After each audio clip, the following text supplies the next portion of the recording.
Shikha Srivastava from mathematics forum. आज हम लोग क्या पढ़ेंगे? आज हम लोग class 7 chapter 3 that is data handling में एक्सरसाइज 3.3 का क्वेश्चन नंबर 4 सॉल्व करेंगे। क्या है क्वेश्चन नंबर 4?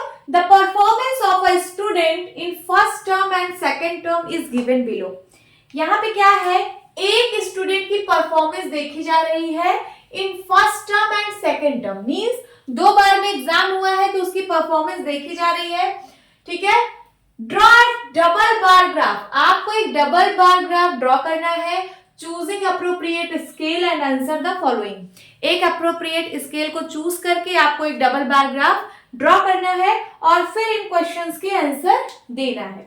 तो देखिए, एक स्टूडेंट ने यहाँ पे 2 पेपर दिया है, 2 टेस्ट दिया है 2 टर्म में, first term and second term. Subject क्या क्या है? English, Hindi, math, science, social science. First term जो है वो मार्क्स, मैक्सिमम मार्क्स 100 का है और सेकेंड टर्म भी मैक्सिमम मार्क 100 का है, मींस 100 नंबर का दोनों टर्म में पेपर हुआ था।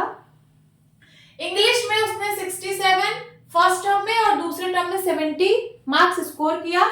हिंदी में उसने फर्स्ट टर्म में 72 मार्क्स स्कोर किया और सेकेंड टर्म में 65 मार्क्स स्कोर किया। मैथ्स में उस स्टूडेंट ने फर्स्ट टर्म में 88 मार्क्स एंड सेकेंड टर्म में 95 मार्क्स स्कोर किया। साइंस में उसने फर्स्ट टर्म में 81 मार्क्स एंड सेकेंड टर्म में 85 मार्क्स स्कोर किया।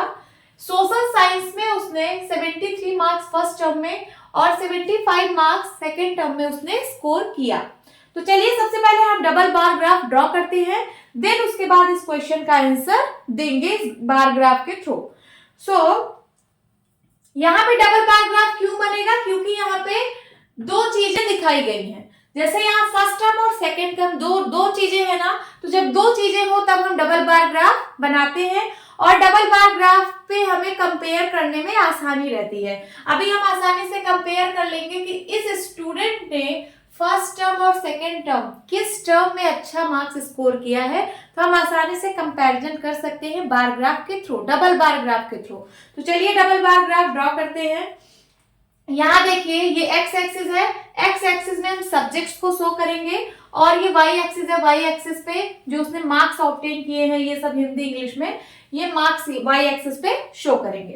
तो ठीक है, क्या क्या सब्जेक्ट है? सबसे पहले यहाँ पे इक्वल मार्किंग कर लीजिए, जैसे ये देन ये कितना है, 1 2 3 4 5 सब्जेक्ट है। तो यहाँ पे एक बार ग्राफ, फिर इसके बीच में एक बार ग्राफ ड्रॉ हो जाएगा 2 एंड देन 3, इसके बीच में एक बार ग्राफ ड्रॉ हो जाएगा एंड देन 4 इसके बीच में एंड देन इसके बीच में। ठीक है, 5 सब्जेक्ट थे तो इसके बीच में हम लोग ड्रॉ करेंगे। यहाँ पे देखिए, जैसे इसके बीच में यहाँ से यहाँ तक एक बार ग्राफ ड्रॉ कर लेंगे, देन यहाँ पे एक बार बना लेंगे, देन यहाँ पे 3 हो जाएगा, देन 4 एंड देन 5। ठीक है, हम ऐसे स्केलिंग किए हैं। अब फिर उसके बाद सब्जेक्ट्स यहाँ पे हम लिख लेते हैं कि इंग्लिश, हिंदी, ये देखिए, ये जो बनेगा ये इंग्लिश सब्जेक्ट है, English subject and then Hindi, यहाँ पे हिंदी, हिंदी के बाद है मैथ्स, देयर मैथ्स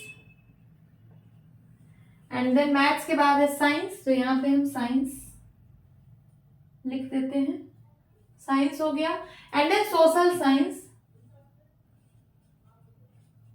ठीक है, यहाँ पे मैंने सारे सब्जेक्ट्स लिख दिए हैं और उसके बाद ये सब्जेक्ट्स को शो कर रहा है x axis, y axis marks को। तो यहाँ पे देखिए, मार्क्स में 2 चीजें हैं, फर्स्ट टर्म और सेकेंड टर्म।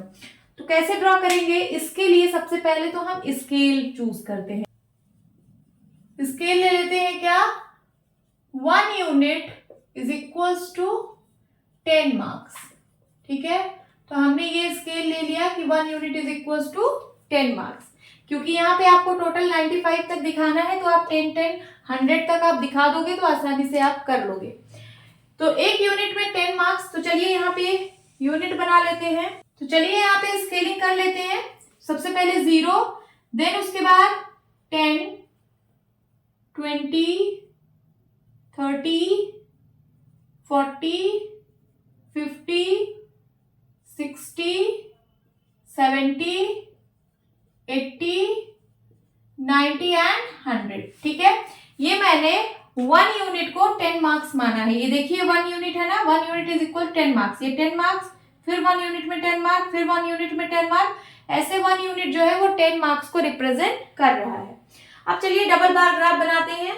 तो यहाँ पे इंग्लिश में फर्स्ट टर्म में 67 है। अब देखिए यहाँ पे 2 टर्म है, तो यहाँ पे हमें कुछ यहाँ पे मानना पड़ेगा कि ये जो ब्लैंक बॉक्स मैं बनाऊंगी, ब्लैंक बॉक्स, ये रिप्रेजेंट करेगा फर्स्ट टर्म को। किसको? First term. यहां पे मैं लिख देती हूं ऊपर, ये जो ब्लैंक बॉक्स है ये शो करेगा फर्स्ट टर्म को, और जो जिसमें मैं ऐसे स्लैंटिंग लाइन से फिल कर दूंगी, स्लैंटिंग लाइन से फिल करूंगी जिसमें, उसको हम लोग मान रहे हैं कि ये सेकेंड टर्म है। क्या है? Second term. ठीक है, चलिए अब ड्रॉ करते हैं फर्स्ट टर्म। इंग्लिश सब्जेक्ट ये है। इंग्लिश में फर्स्ट टर्म में 67 मार्क्स आए हैं। 67 किसके बीच में लाई करेगा? 70 और 60 के। 70 और 60 के बीच में अगर मैं एक लाइन ड्रॉ करूं तो ये 65 होगा, है ना। ये इसके बीच में है 60 और 70 के, तो ये 65 होगा। बट यहाँ 67 बनाना है, मीन्स इससे थोड़ा सा ऊपर यहां तक।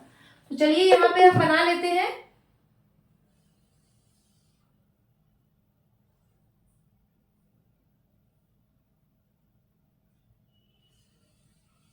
ये देखिए हमने बना लिया, ये 67 का है।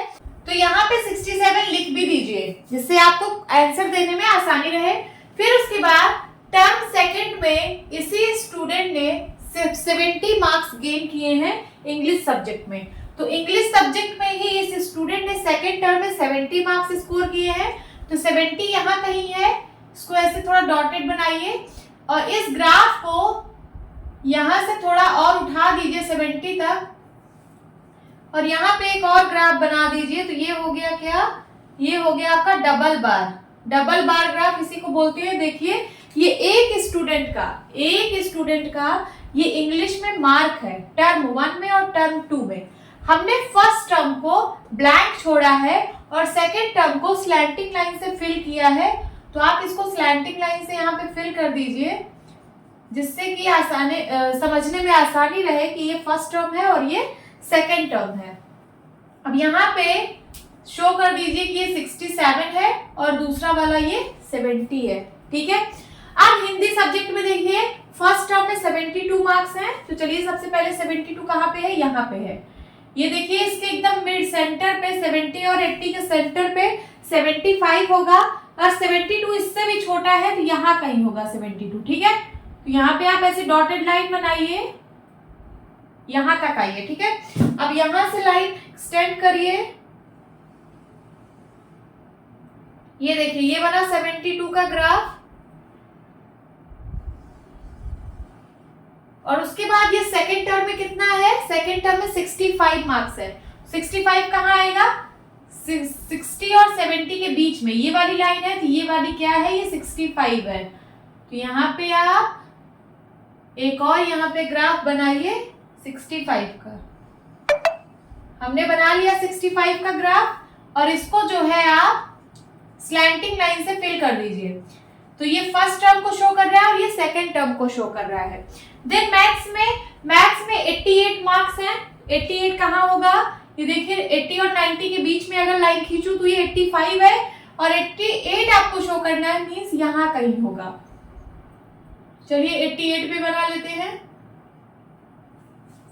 ये देखिए यहाँ पे कहीं 88 आएगा।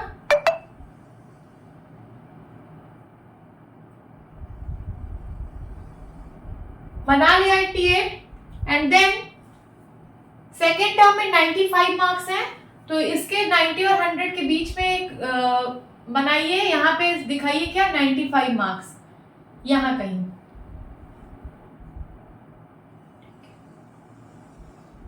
ये हो गया 95 मार्क्स, और इसको स्लैंटिंग लाइन से फिल कर दीजिए। तो ये फर्स्ट टर्म को शो कर रहा है और ये सेकेंड टर्म को शो कर रहा है। नाउ साइंस सब्जेक्ट्स का बनाते हैं। साइंस सब्जेक्ट में उस स्टूडेंट ने फर्स्ट टर्म में 81 मार्क्स गेन किए हैं। तो 80 के जस्ट ऊपर यहाँ पे होगा 81, इसको डॉटेड लाइन से एक्सटेंड करिए। ठीक है, और यहाँ पे आप 81 मार्क्स 81 हाइट तक एक बार यहाँ पे ड्रॉ कर लीजिए। तो ये बन गया आपका, ये फर्स्ट टर्म का है 81 मार्क्स। सेकेंड टर्म में उसने 85 मार्क्स गेन किए, तो यहाँ पे है 85, इन दोनों के बीच में यहाँ पे है, तो लिख लीजिए यहाँ पे ये 85 होगा, यहाँ वाला 85 बन गया। यहाँ पे सबके मार्क्स आप शो भी कर लीजिए, देखिए कितना था ये हिंदी में था ये 72 फर्स्ट टर्म में, और सेकेंड टर्म में था 65। देन उसके बाद मैथ्स में ये है 88 एंड ये है 95। उसके बाद साइंस में ये 81 एंड ये 85। ठीक है, अब लास्ट बचा है सोशल साइंस। सोशल साइंस का भी कर लेते हैं, और इसको जो है स्लैंटिंग लाइन से पहले यहाँ पे फिल कर दीजिए क्योंकि ये सेकेंड टर्म का है। अब सोशल साइंस में 73 फर्स्ट टर्म में है। 73 कहाँ होगा? 73 यहाँ कहीं होगा। देखिए ये 72 है, इससे थोड़ा सा ऊपर जस्ट यहाँ पे कहीं पे ये होगा 73 का ग्राफ। चलिए बना लेते हैं।